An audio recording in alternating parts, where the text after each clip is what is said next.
Hello everyone, welcome to my YouTube channel. My name is Dr. Devkant Kala. I work at UPS Dehradun as Assistant Professor in the area of marketing. In today's session, I describe another important concept of marketing, that is customer value. Let's take an example. You have to buy a t-shirt for yourself.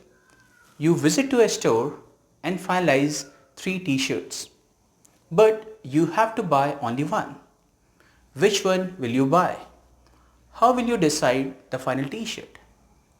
Similarly, customers have several products and brands to choose from to satisfy a given need. And therefore, customer finalizes a product based on the perceived value of the product. Value revolves around the customer's belief that a product or service has the ability to meet his needs or expectations. Customer perceived value, or simply customer value, is the difference between prospective customers' evaluation of all benefits and cost of an offering and perceived alternatives. Customer perceived value is equal to benefit minus cost. In this case, benefit and cost are not real. These are perceived benefits and perceived cost. Therefore, customer value is not exact but perceived in nature. Benefit can be further divided into two broad categories: functional benefit and psychological benefit. The first benefit is functional benefit. Functional benefit is all about product features, performance and consistency in delivering the promised benefit. It is the basic reason for which customer purchases a product. Organizations focus on research and development to add new and innovative features on the product with the objective of attracting customers and exceeding performance of the product. For example, various automobile companies are launching new models with advanced features to deliver promises and satisfy customers. Similarly, mobile handset manufacturers keep on adding new handsets with advanced features such as battery life, high resolution camera, security features, and etc. The second benefit, that is psychological benefit, is the most important benefit. It is one of the main reasons why customers buy branded products. To understand it better, take the example of car. There are several functional attributes of a car such as mileage, power, comfort, ground clearance, maintenance, etc. Tata Nano, the world's cheapest car, fulfills many aspects of the customer's functional benefit.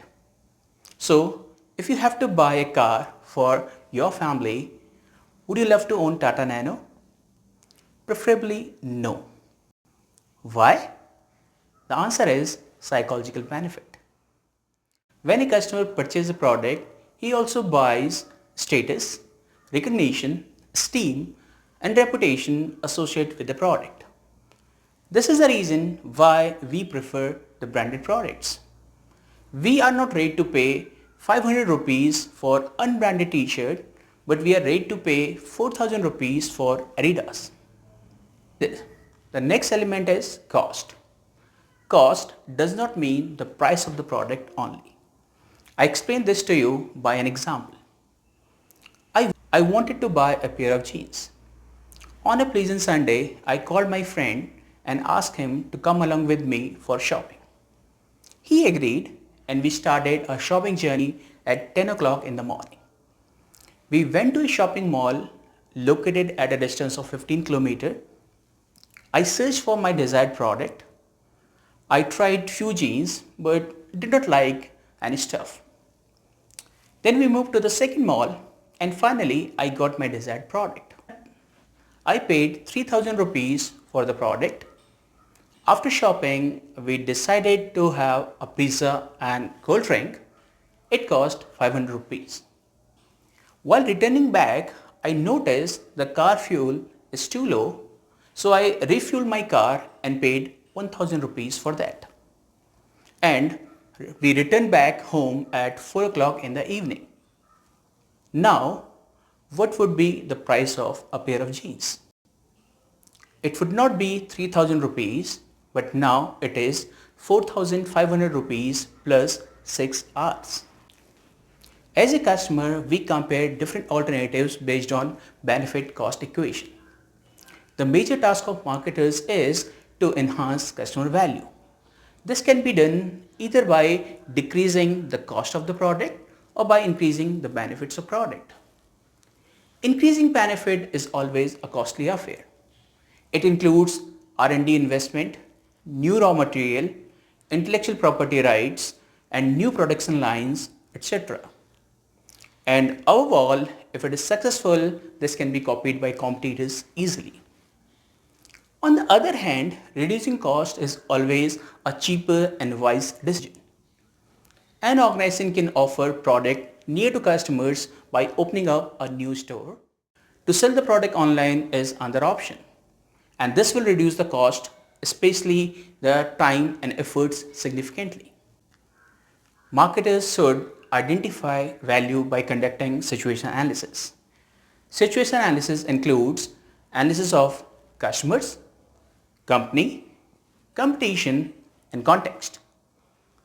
The value should be created and delivered by product, place, and promotion. Price element of marketing mix captures the value. Finally, customer relationship and retention activities sustain customer value. So in a nutshell, I can say there are three elements of customer value: functional, economical, and emotional. Organizations must start with the functional element of customer value, where innovative features are introduced in the product. Then they should move to the economic benefit, such as Walmart's everyday low pricing strategy. Functional and economical benefit do not guarantee long-term success. Eventually, all the organization must focus on the emotional benefit. Emotional element is not an overnight phenomenon. It takes several years to develop emotional bonds with the brand and customer. It develops over a period of time. Consistency in delivering brand promises, a sense of achievement, favorable engagement with the brand, the content's improvement as per the customer needs and requirements, and brand love are attributes of emotional elements of customer value. The impact of emotional element is the strongest on customer perceived benefits. For example, Apple iPhone. The basic motivation to purchase Apple iPhone is the emotional connection of customer with the brand. Similarly, Nestle Maggi. We still prefer Nestle Maggi even after the huge controversy. Our regular purchase of the Maggi is the strong emotional bond between the brand and customer. Customer value is subjective in nature. It means value of the product is perceived differently by different customers. As per the demographics and psychographic attributes, customers' evaluation of benefit and cost may be different. Value is also a dynamic concept. It depends on competitors and context. For example, to give party to friends, McDonald's is high in terms of customer value. But for a family dinner, instead of McDonald's, we prefer a fine dining restaurant. In this case, the McDonald's has low value, whereas in the previous case, the McDonald's is high in terms of customer value. An organization needs to sustain the process of value creation over a period of time to sustain itself in the marketplace. In this session, we have understood the concept of customer value. In the next session, we discuss some global challenges in the marketing landscape. See you in the next lecture.